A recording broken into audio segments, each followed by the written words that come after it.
오늘의 말씀 고린도후서 7장 2절에서 7절 말씀입니다. 마음으로 우리를 영접하라. 우리는 아무에게도 불의를 행하지 않고 아무에게도 해롭게 하지 않고 아무에게서도 속여 빼앗은 일이 없노라.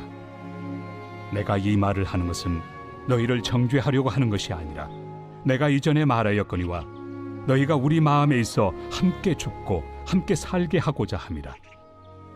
나는 너희를 향하여 담대한 것도 많고 너희를 위하여 자랑하는 것도 많으니 내가 우리의 모든 환난 가운데서도 위로가 가득하고 기쁨이 넘치는도다. 우리가 마게도냐에 이르렀을 때에도 우리 육체가 편하지 못하였고 사방으로 환난을 당하여 밖으로는 다툼이요 안으로는 두려움이었노라. 그러나 낙심한 자들을 위로하시는 하나님이 디도가 오므로 우리를 위로하셨으니 그가 온 것뿐 아니요 오직 그가 너희에게서 받은 그 위로로 위로하고 너희의 사모함과 애통함과 나를 위하여 열심히 있는 것을 우리에게 보고함으로 나를 더욱 기쁘게 하였느니라. 오늘은 큐티 다이어리에 있는 질문들을 따라가면서 진행하도록 하겠습니다. 첫 번째 질문, 바울은 고린도 교회에 다시 한번 무엇을 권면합니까? 2절 말씀, 마음으로 우리를 영접하라. 우리는 아무에게도 불의를 행하지 않고 아무에게도 해롭게 하지 않고 아무에게서도 속여 빼앗은 일이 없노라. 오늘의 이 말씀은 우리가 지난 금요일에 함께 묵상했던 그 말씀의 연장선상에서 이어지는 말씀이죠. 우리가 금요일에 봤던 말씀 중에 고린도후서 6장 13절에 내가 자녀에게 말하듯 하노니 보답하는 것으로 너희도 마음을 넓히라 하면서 이렇게 부모가 미쳐있는 자녀들을 달래듯 이제 우리 화해하자고 자꾸만 권면하는 것이지요. 마음을 넓히라. 또 오늘 본문에서는 마음으로 우리를 영접하라 하고 말하는 겁니다.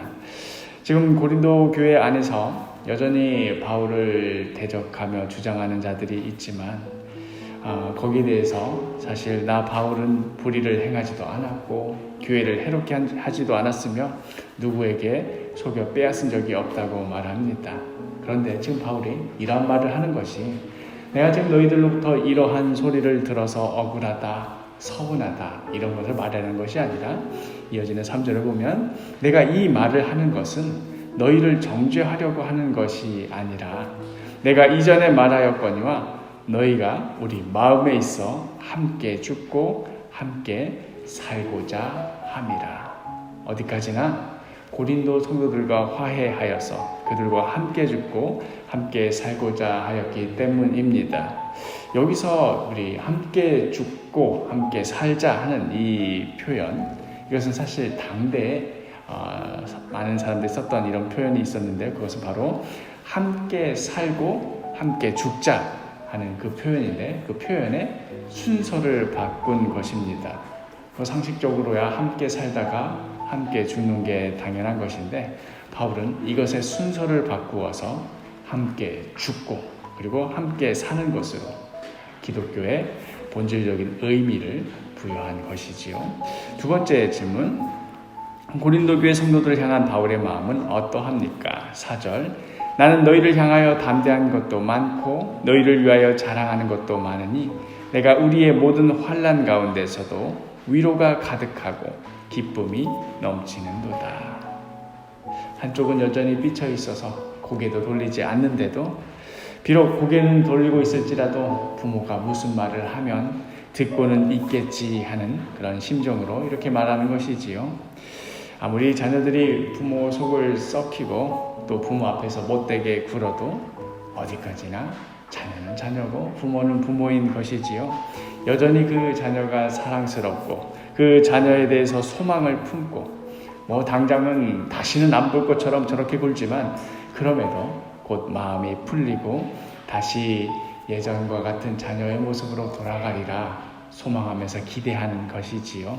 사실 바울은 지금의 이 고린도 후서 이 편지를 써서 보내기 전에 고린도 성도들과 자신 사이에 벌어진 일련의 사건들로 인하여서 매우 속상해하고 또 매우 근심 가운데 있었습니다. 그래서 고린도를 떠나서 그리스 북쪽인 이 마게도냐에 올라와 있는 상황 속에서도 고린도에 디도를 보내어서 지금 상황이 어떠한지, 이제 화는 다 풀렸는지, 도대체 다들 왜들 그러는 것인지 알아보려 한 것이지요. 그래서 디도로부터 고린도의 소식이 도착하기까지 바울은 어떠했는가? 5절 말씀을 보면 우리가 마게도냐에 이르렀을 때에도 우리 육체가 편하지 못하였고 사방으로 환난을 당하여 밖으로는 다툼이요 안으로는 두려움이었노라. 안으로도 밖으로도 바울은 마음 편할 날이 없었던 것이지요.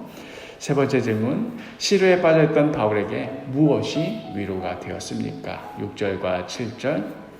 그러나 낙심한 자들을 위로하시는 하나님이 디도가 옴으로 우리를 위로하셨으니 그가 온 것뿐 아니요 오직 그가 너희에게서 받은 그 위로로 위로하고 너희의 사모함과 애통함과 나를 위하여 열심 있는 것을 우리에게 보고함으로 나를 더욱 기쁘게 하였느니라.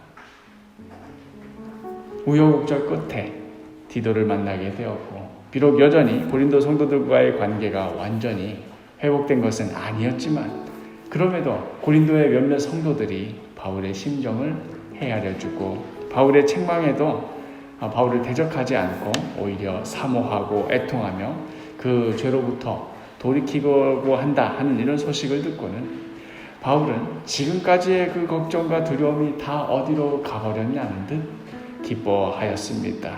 아직 온전하지는 않지만 그러나 화해의 조짐이 보이기 시작한 것이지요. 마지막 질문.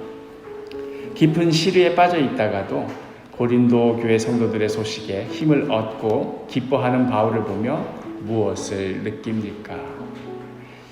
찬송가 528장을 보면 가사가 이렇게 시작이 되지요.